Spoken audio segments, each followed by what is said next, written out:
Hello, this is Abby with Cookies and Crochet, and a little bit different view today, and it's because I'm going to share all about Roberta. Roberta is an antique yarn swift. I found her at an antique store, and she has lots of, I don't know if you can see it or not, lots of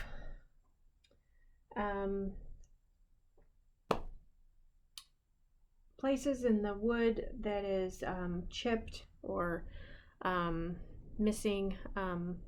She's beautiful. I love her. I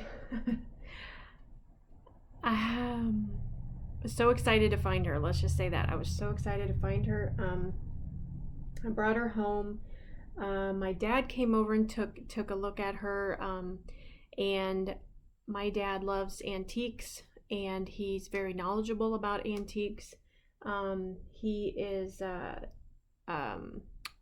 did not work as a carpenter, but kind of did carpentry as a hobby. When I was growing up, he made lots of things. When we were growing up, he made bunk beds. He made end tables. He made beds. Our entertainment center. A hope chest. He made lots of things. So he's very knowledgeable about wood. He's very knowledgeable about antiques and eras and stuff. So I really wanted him to come over and take a look at her and see what he thought. So he did today. So anyway, he is guessing that she was came out around the 1920s. Just because there is a nail, I don't know if you can see it, there is a nail right here sticking out. It's a very old nail and it is rusted. So he saw that. Also, I'm going to turn her so you can see there is a wooden gear in the post, which they don't do that anymore.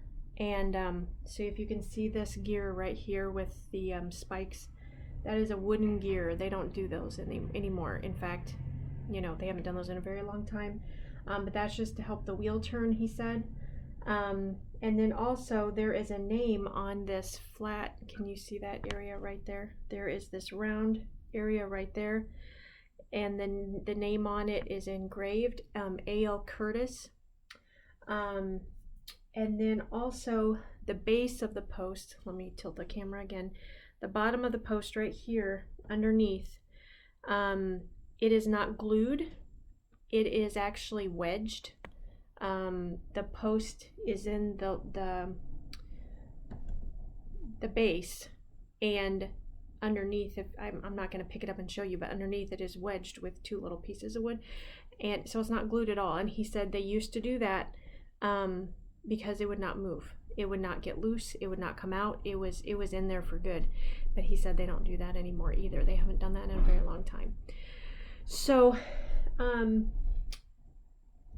so judging by those things on the piece itself, he said it was probably, and also he said the how the wood has kind of turned dark was also because of varnish that they would put on, and that was around that time frame also.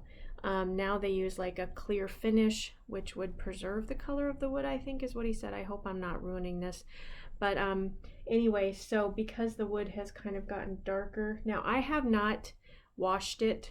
I'm going to take a damp cloth and clean, you know, just wipe all the dust off and any dirt and stuff. And then my dad said there is a kind of a wax polish that I can put on her to kind of help the grains in the wood kind of show through, and she'd be more shiny and just, you know, cleaner.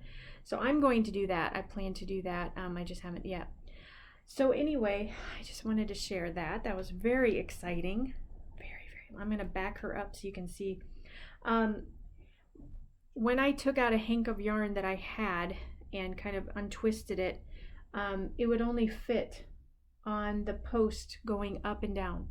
And I wanted it to fit all the way around so I could actually use it with my yarn winder. So my dad, and I'm guessing back in the olden days, maybe their hanks of yarn were larger. Maybe ours were just not Ours are just smaller now. It could be that. I really don't know. I'm guessing again. But anyway, so what I did was I hung and I'll turn the camera so you can see. I hung the hank of yarn just on my chair, and I wound it around, all the way around, manually. Now that took, I'm still not done, as you can see, but I took some video of me doing it, but it takes longer. But then I can run the yarn through my yarn winder on my table and just wind it that way. So that's what I bought it for. That's what I wanted to use it for. I just didn't anticipate with it being so old-fashioned, you know, the different sizes and everything. But that's okay. It's really, this is fun for me. It's not a chore. This is really exciting for me. So I'm just, yeah. So anyway, I've done about half of the hank of yarn. So I'm going to finish winding it all the way around, and then again I will hook it into my yarn winder and I will wind from there. But I just wanted to give you the little background on her. I named her Roberta, and I'm going to clean her up and polish her after I get done using this. But anyway, I just wanted to share about that. I thought it was very exciting, and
so I just finished.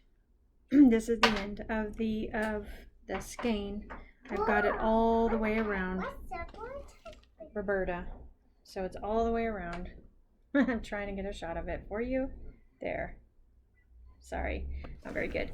So what I'm going to do now is I'm going to hook it up to my little plastic yarn winder that's sitting on my table. See how this works. And I'm going to try to film it. After I get done with that, I'm going to go ahead and wipe her down and get the polish, and then polish her, and I will film that as well. and then we'll see what she looks like afterwards. So I hope you enjoy this. So stay tuned.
Okay, so since I'm done winding, I'm gonna go ahead and wash it with some water, just a little bit of soap, just to wash the dirt off, the dust, and then I will be able to polish it.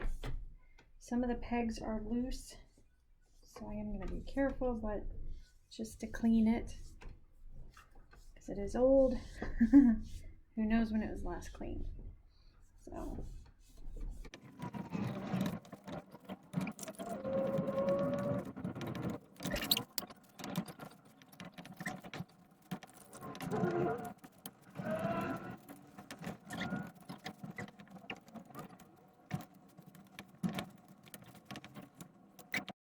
So I finished cleaning it. I'm going to let it dry, and then we will get on to the polishing.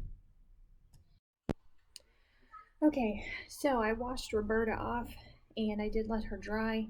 I went over to my dad's, and he gave me this premium furniture wax, so I didn't have to go out and buy any. So I'm going to use this to shine her up.